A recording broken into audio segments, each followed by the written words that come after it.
Hello friends, अस्सलाम वालेकुम and welcome to reality stories. दोस्तों, 1989 में अमेरिका के एक घर में एक 16 साल की लड़की सो रही थी, लेकिन अगली सुबह ये लड़की मर चुकी थी। इसकी फैमिली जब इसके कमरे में दाखिल हुई तो इस लड़की को कत्ल किया जा चुका था। ये एक ऐसी कहानी है जो 31 साल बाद जाकर सॉल्व हुई। ये लड़की कौन थी और इसको किसने और क्यों कत्ल किया? 31 साल चलने वाला ये केस बहुत इंटरेस्टिंग है। आइए ये अजीब कहानी जानते हैं। दोस्तों, इस लड़की का नाम फॉन कॉक्स था। फॉन 1973 में एक शहर कैंसस सिटी में पैदा हुई थी। फॉन की 2 बहनें और थीं। ये सबसे बड़ी थी। इसकी फैमिली के पास उतने पैसे नहीं थे, इसीलिए बचपन से ही फॉन अपने पेरेंट्स के हर काम में हेल्प करवाती थी। फॉन चाहती थी कि इसकी छोटी बहनों की जिंदगी बेहतर हो जाए, और तभी जब ये 16 साल की हुई तो इसने एक पार्क में पार्ट टाइम नौकरी शुरू कर ली। ये पढ़ाई भी कर रही थी, लेकिन गर्मियों की छुट्टियों में इसने सोचा कि इस पार्क में नौकरी कर कर कुछ पैसे कमा लिए जाएं। फॉन यहाँ कैश रजिस्टर संभालती थी। 26 जुलाई 1989 को फॉन इसी पार्क से काम कर कर घर वापस आई। ये बहुत थकी हुई थी और तभी ये सीधा अपने कमरे में चली गई। दोस्तों, ये अपने घर के ऊपर वाले हिस्से में अकेली थी। इसके पेरेंट्स और बहनें नीचे मौजूद थीं, लेकिन ये कहां जानते थे कि फॉन के साथ ऊपर क्या हो रहा है। अगली सुबह जब फॉन नीचे नहीं आई, अपनी नौकरी पर नहीं गई, तो इसकी फैमिली इसको देखने ऊपर गए। लेकिन जब ये फॉन के रूम में एंटर हुए तो इनके होश उड़ गए। फॉन अपने बेड पर मुर्दा हालत में मौजूद थी। इसकी गर्दन पर चोट के निशान थे। इसका कमरा बिखरा हुआ था। क्लियरली कोई इसके कमरे में एंटर हुआ था और इसी ने फॉन को कत्ल किया था। दोस्तों, यहाँ सवाल ये था कि एक 16 साल की लड़की को कोई क्यों कत्ल करेगा? कोई इस लड़की के कमरे में दाखिल कैसे हो गया और इसकी फैमिली को इसका पता क्यों नहीं लगा? पुलिस इस केस को इन्वेस्टिगेट करना शुरू हो गई। फॉन की फैमिली के मुताबिक इन्होंने उस रात ना तो किसी की आवाज सुनी और ना ही किसी को घर में एंटर होते हुए देखा। पुलिस के लिए ये काफी अजीब बात थी, लेकिन इनको लगा कि जो कातिल था वो फॉन के कमरे की खिड़की से अंदर दाखिल हुआ। इसकी खिड़की इनके घर के बैकयार्ड में खुलती थी। उस रात शदीद गर्मी थी और फॉन ने अपने कमरे की खिड़की खोली हुई थी, और शायद इसी का फायदा उठाकर वो कातिल इसी खिड़की से फॉन के कमरे में एंटर हुआ हो। एक और बात यह है कि फॉन के कमरे के नीचे एक पुरानी गाड़ी खड़ी हुई थी और कातिल शायद इसी गाड़ी पर चढ़कर फॉन के कमरे में घुसा हो। दोस्तों, पुलिस को फॉन के कमरे में खून के निशान और कुछ बाल भी मिले। ये फॉन के नहीं थे, यानी ये उसी कातिल के थे। एक और अहम बात ये पता चली कि फॉन के कमरे से कुछ चीजें गायब थीं। एक रेडियो, एक निंटेंडो गेम कंसोल और एक स्टीरियो रिकॉर्डर। लेकिन इससे भी ज्यादा इंपॉर्टेंट बात यह पता चली कि फॉन के कमरे के साथ वाला जो कमरा था उसकी अलमारी से चीजें निकली हुई थीं और अलमारी खुली हुई थी। यानी कातिल शायद फॉन के आने से पहले इसी अलमारी में छुपा हुआ होगा। ये फॉन का इंतजार कर रहा होगा और इसके घर वालों के सोने का भी इंतजार कर रहा होगा, और फिर शायद देर रात जब सब सो गए तो इसने फॉन पर हमला कर दिया होगा। ऐसा पुलिस समझ रही थी। सबूत यही बता रहे थे। दोस्तों, ये जो कमरा था जिसकी अलमारी खुली हुई थी, यहाँ फॉन की बहनें सोती थीं, लेकिन उस रात बहुत गर्मी थी और तभी फॉन की एक बहन नीचे जाकर अपने पेरेंट्स के साथ सो गई, जहां उस कमरे में इस घर का वाहिद एसी चल रहा था। फॉन की दूसरी बहन उस रात अपने किसी रिश्तेदार के घर गई हुई थी।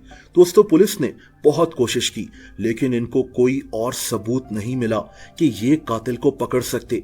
वो 1989 का दौर था। उस वक्त पुलिस के पास इतने रिसोर्सेज नहीं थे, लेकिन एक बात तो वाज़ेह थी कि कातिल फॉन के घर को अच्छी तरह पहचानता था। तभी ये घर में एंटर हुआ, उस कमरे की अलमारी में छुपा और फॉन का वेट करने लगा। ये जानता था कि फॉन किस वक्त घर आएगी। पुलिस ने इसीलिए फॉन के रिश्तेदारों, इसके पड़ोसियों और इसके दोस्तों सबसे तफ्तीश कर ली, लेकिन इनको किसी भी इंसान पर शक नहीं हुआ। दोस्तों, फॉन जिस इलाके में रहती थी वो इलाका काफी खतरनाक था। यहाँ कई क्रिमिनल्स रहा करते थे। पुलिस को यह भी शक था कि कहीं इन्हीं के इलाके के किसी क्रिमिनल ने फॉन को कत्ल तो नहीं कर दिया। दोस्तों, पुलिस अभी ये सोच ही रही थी कि इस दौरान इनको 3 ऐसे लोग भी मिले जिन पर पुलिस को शक था कि इन्होंने ही फॉन को कत्ल किया है। दोस्तों, ये 3 लड़के थे। इनमें इनमें से एक लड़का फॉन की क्लास में पढ़ता था और बाकी दो इसी लड़के के दोस्त थे। ये तीनों उसी इलाके में रहते थे जहां फॉन का घर था। ये तीनों चोरियां वगैरह किया करते थे और तभी पुलिस ने इनसे सख्ती से तफ्तीश की। इनमें से एक लड़के ने अपने बयान में पुलिस को बताया कि इन तीनों ने फॉन के घर से चीजें चुराई थीं। इसने बताया कि कैसे ये उसी खिड़की से फॉन के कमरे में दाखिल हुए, लेकिन इसने कहा कि फॉन के कत्ल से इनका कोई ताल्लुक नहीं है। दोस्तों, पुलिस का शक इन्हीं पर था, लेकिन उस कमरे से जो खून और बाल के सैंपल्स मिले थे वो सैंपल्स इन तीन लड़कों से मैच नहीं हुए। वो खून फॉन का नहीं था, यानी वो खून कातिल का ही था, लेकिन इन तीनों लड़कों के खून से वो खून मैच नहीं हुआ। ये तीनों लड़के 8 महीने तक जेल में भी रहे, लेकिन इनको अदालत ने छोड़ दिया और पुलिस फिर से इस केस में डेड एंड पर आ गई। यानी पुलिस ने बहुत कोशिश की, लेकिन इस केस में इनको कुछ और नहीं मिला। फॉन का कातिल आजाद घूम रहा था और कुछ महीनों बाद पुलिस ने इस केस पर काम करना ही छोड़ दिया। लेकिन दोस्तों, पुलिस ने इस केस को बंद नहीं किया था। 11-12 साल बाद पुलिस ने फिर से इस केस पर काम करना शुरू किया। असल में उस वक्त पुलिस के पास डीएनए का एक डेटाबेस मौजूद था। दोस्तों, अमेरिका में पुलिस के पास मुजरिमों के डीएनए का एक बहुत बड़ा डेटाबेस मौजूद होता है। जब कहीं कोई जुर्म हो और वहां से मुजरिम के डीएनए सैंपल्स कलेक्ट किए जाएं, तो पुलिस उस डीएनए सैंपल को उसी डेटाबेस में डाल देती है कि शायद ये सैंपल किसी मुजरिम के सैंपल के साथ मैच हो जाए, यानी वो जुर्म उसी ने किया होगा। इस तरह से मुजरिम को पकड़ना आसान हो जाता है। फॉन के केस में भी पुलिस ने यही किया।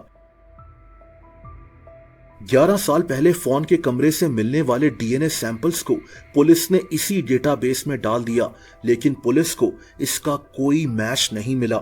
डीएनए टेक्नोलॉजी पर उस दौर में बहुत काम हो रहा था और पुलिस ने एक चांस लिया कि शायद इस तरह से फॉन का कातिल पकड़ा जाए, लेकिन इसका कोई फायदा नहीं हुआ।